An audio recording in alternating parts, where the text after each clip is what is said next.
Hello, friends and family. Welcome to Nanaaba's Kitchen. Today's menu is beef sauce, and it's very common to find this dish at most Ghanaian parties because it's so easy and quick to make, and the flavors are such a hit. In fact, it was served at my brother's wedding among other sauces like chicken sauce and other dishes, and everybody absolutely hands down loved it. Now also, my mom made this quite a bit when we were growing up, especially on Sundays, and she would incorporate curry powder into hers and also thicken her sauce with noodles. Quite a surprising factor, right? But it turned out so gorgeous and delicious and made us all very happy. Today I'm presenting my version. Now friends, I'm not gonna tell you that this incredible dish is capable of getting you on that second date, closing that important business deal down for you, and even possibly getting your nagging mother-in-law to calm down a notch and show you some love. Let's get cooking, friends. So I have my beef cuts here, and these are the rib cuts without the bones, and I just cut them across the grain really thinly so that they cook nice and tender and juicy. Now I'm also going to prepare a spice mix. I have granulated garlic, ginger powder, granulated onion, black pepper crushed, white pepper crushed, thyme powder, parsley dried, and aniseed. All of them are a teaspoon each. Now let's prep some fresh produce. We have a variety of them. We're going to prep them all, starting with the Serrano chilies.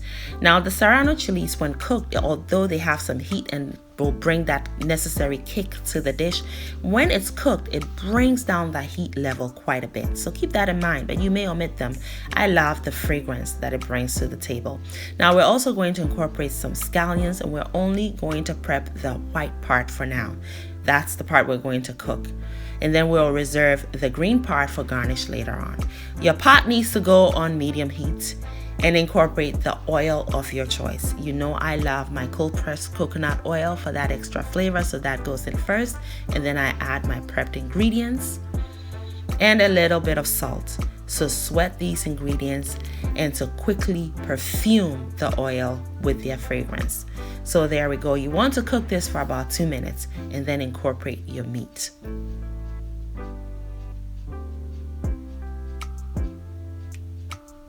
You're also going to incorporate your spice that you pre-measured at this point. And then you're going to stir this very thoroughly to get all your ingredients evenly incorporated. Now friends, at this stage, you may incorporate your stock cubes. However, I found this better than bouillon organic chicken base. And friends, what this does to your dish, if you can find this, please incorporate it.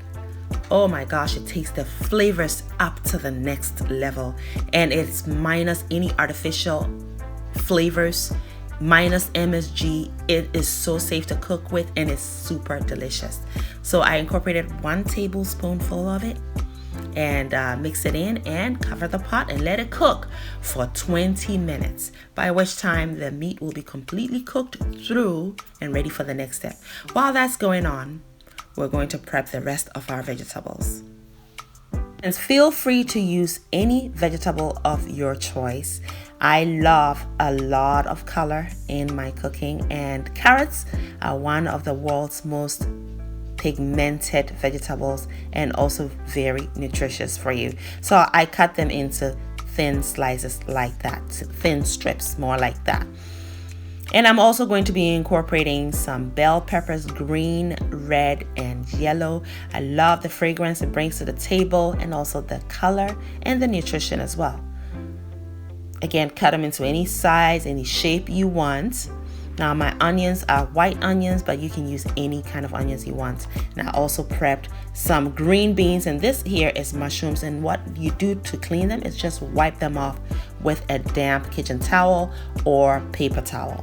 Now it's been about 20 minutes and our meat is completely cooked through. It's nice and tender at this point, so we are going to be tasting for salt or seasoning, and if you don't have enough salt in there, this is a time to introduce some salt. You want your dishes to be always well seasoned, not under seasoned and not over seasoned, but just there. Now we're going to add our carrots. They take a little longer to cook, so just incorporate them at this point, and you see that a broth has been developed. And let me tell you, that is flavor. That is flavor. Yes, we're going to thicken this eventually, and just keep watching more surprises your way. Now cook your carrots for about 2 to 3 minutes to get them to tenderize a little bit, and then incorporate your mushrooms. The mushrooms go in also now because they impart this earthy flavor, which really deepens the meaty flavors in this dish, and is so beautiful and gorgeous. It's super flavorful. So that goes in, and you cook another minute and incorporate your string beans or your green beans that you've chopped up. Just get everything well mixed in. You're still cooking on medium heat. Perfect. Now friends, our flavorful broth that has been formed around the meat needs to be thickened. So to do that, I'm going to be preparing a roux. So I have 3 tablespoons of butter that I'm melting, and I'm going to incorporate 1 heaping tablespoonful of all-purpose flour. Any flour would work for this. So I cook it until I have a tan color that's formed just like that, and incorporate it. That shouldn't take more than 3 minutes on high medium heat. You want to stir constantly though to prepare your roux, and just incorporate it into the dish, and you'll see it quickly thickens your dish up, and the butter helps to really elevate those rich flavors. And don't worry, it's really rich right now, but we're going to freshen everything up with our vegetables. When you put your roux in, you're going to stir it and cook another 2 minutes, and incorporate your fresh produce that you've prepped. Mix it all in, and you are almost done cooking. We are about 30 minutes into the preparation at this point, and we're almost done here. So just get everything well incorporated. If your sauce seems to be too thick, you may always incorporate some broth or water. It's perfect for me, so I just leave it like that. Still cooking on medium heat, friends.